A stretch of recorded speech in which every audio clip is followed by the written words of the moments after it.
Zee 24 तास एक पाऊल पुढे। शिवसेनेची परंपरा असलेल्या दसरा मेळाव्याला मुंबई महानगरपालिकेने परवानगी नाकारली आहे। त्यामुळे परवानगी मिळवण्यासाठी शिवसेनेने यंदाही न्यायालयात धाव घेतली आहे। सोमवारी या संदर्भात कोर्टात निर्णय होणार आहे। गेली 2 वर्ष न्यायालयाने ठरवून दिलेल्या आवाजाच्या मर्यादेचं शिवसेनेकडून उल्लंघन झाल्याचा दावा केला जात असल्याने यंदाच्या दसरा मेळाव्यापुढे परवानगीचं मोठं आव्हान आहे।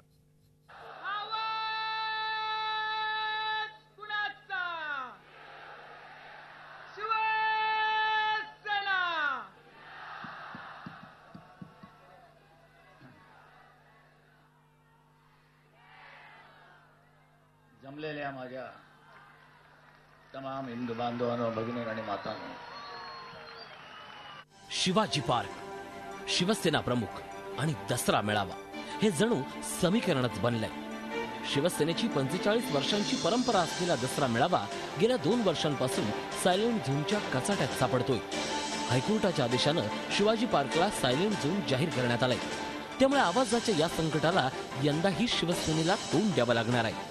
महापालिकेने यावेळीही शिवसेनेला दसरा मेळाव्यासाठी परवानगी नाकारली आहे। त्यामुळे गेल्या 2 वर्षांप्रमाणे यावेळीही त्यांना हायकोर्टातून परवानगी आणावी लागेल।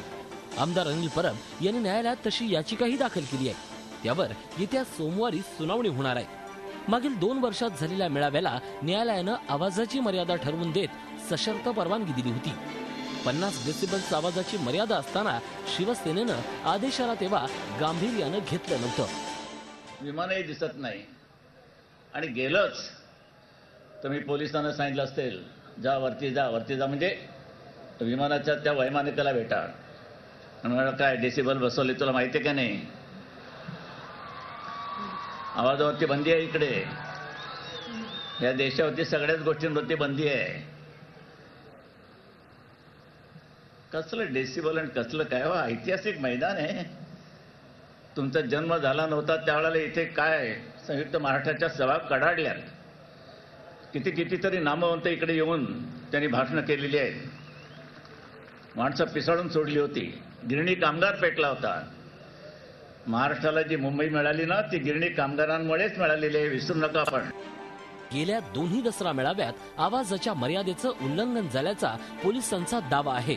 त्यासाठी आयोजक असलेल्या शिवसेनेच्या पदाधिकाऱ्यांवर शिवाजी पार्क पोलीस ठाण्यात त्यावेळी गुन्हेही दाखल झाले। नुकताच शिवाजी पार्क परिसरात झालेला युवा सेनेचा प्रसिद्ध ड्रमवादक शिवामणी आणि समर्थ प्रतिष्ठान ढोल पथकामधला जुगलबंदीचा कार्यक्रमही याच पद्धतीनं वादात सापडला होता। सायलेंट झोनमध्ये परवानगीशिवाय झालेल्या या कार्यक्रमावर शिवाजी पार्क पोलीस ठाण्यात गुन्हा दाखल झालाय। त्यामुळे शिवसेनेकडून होत असलेली न्यायालयाच्या आदेशाच्या उल्लंघनाची कृतीच दसरा मेळाव्यासाठी त्रासदायक ठरू शकते आणि म्हणूनच यावेळच्या न्यायालयाच्या निर्णयाकडे आता सर्वांचं लक्ष लागलंय। झी 24 ताससाठी दिनेश दुखंडे, मुंबई। झी 24 तास एक पाऊल पुढे।